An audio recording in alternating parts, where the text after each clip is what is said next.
நீங்கள் இப்போ ஒரு வேளை பார்த்தீங்கன்னாக்கா எல்லாரும் உணர முடியலையே அப்படின்னாக்கா ஜாத ரீதியாக அப்படி சொல்கிறேன். நீங்கள் சித்தர்களை தேடணும், சித்தரோட அம்மாவை செஞ்சீங்கன்னாக்கா ஜோதி ரீதியாக ஜாத ரீதியாக பார்த்தீங்கன்னாக்கா உங்களுக்கு குரு கேது, சந்திரன் கேது, சனி கேது, இந்த மாதிரி கர்ம ஜாதகங்கள்ன்ற தாண்டி சித்தர் ஜோதி இப்படி தான் இருப்பாங்க.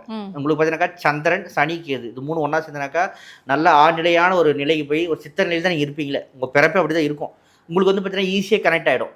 உங்களுக்கு பார்த்தீங்கன்னாக்கா அதே பார்த்தீங்கன்னாக்கா உங்களுக்கு நல்லா சுக்கர வலுத்து போயிருக்குது. கேது ஒரு டிஃப்ரெண்ட்டாக இருந்துச்சு என்ன பண்ணுவீங்க, உங்களுக்கு ஆடல் பட்டகிஸ் தான் உங்களுக்கு தோணும். ஸோ இந்த பார்த்தீங்கன்னாக்கா நம்ம வந்து சொல்கிறதுக்காக எல்லாரையும் போகணும்னு சொல்ல முடியாது. ஆனால் இது வந்து பார்த்தீங்கன்னாக்கா பெரிய கனெக்டிவிட்டி. இது எல்லாருக்கும் பிரபஞ்சம் வந்து எல்லாரையும் வந்து வாங்க சித்தரை கூப்பிடாது. அதே பார்த்தீங்கன்னா இப்போ உங்களுக்கு அம்பாள் வருது, அவங்க அம்பாள் தான் பிடிக்கும், உங்களுக்கு அம்பாள் தான் பிடிக்கும். எனக்கு சித்தரை பிடிக்கும், சித்தனா பிடிக்கும். அதே பார்த்தீங்கன்னா எல்லாம் பொதுவாக இருக்குனாக்கா பொதுவாக தெய்வத்துக்கு போனால் அது ஒரு கும்பலாக இருப்பாங்க. எனக்கு வந்து பார்த்தீங்கன்னாக்கா இப்போ இவ்வளோ தூரம் பாடம் எடுக்கிறேன்ல, நான் 15 வருஷம் 16 வருஷம் நான் ஆன்மீகத்தில் இருக்கிறேன், ஜோதியில் இருக்கிறேன்னு சொல்கிறேன் வச்சுங்களேன். நான் இந்த கோயிலுக்கு போவேன், அந்த கோயிலுக்கு போவேன், என் சொந்த ஊர் கூட போயிட்டு வருவேன்னு வச்சுங்களேன். எல்லாம் பார்க்குறேன். ஆனால் பாருங்கன்னா எனக்கு வந்து இந்த முள்ளு குத்திக்கிறது, இந்த கொக்கி போட்டுக்கிறது, கால் நெருப்பு மெரிக்கிறது இதெல்லாம் பார்த்தீங்கன்னாக்கா எனக்கு பார்த்தீங்கன்னாக்கா எனக்கு அது பயம். உண்மையாக சொன்னால் பயம். இது எப்படி பண்ணுறாங்கன்னு யோசிப்பேன். ஆனால் அதை வந்து பார்த்தீங்கன்னாக்கா வேண்டுதலை வச்சுக்கிட்டு இன்றைக்கி ஒரு மக்கள் பண்ணுறாங்கல்ல, அது பக்தி. அவங்களுக்கு அது பக்தி, எனக்கு பயம்.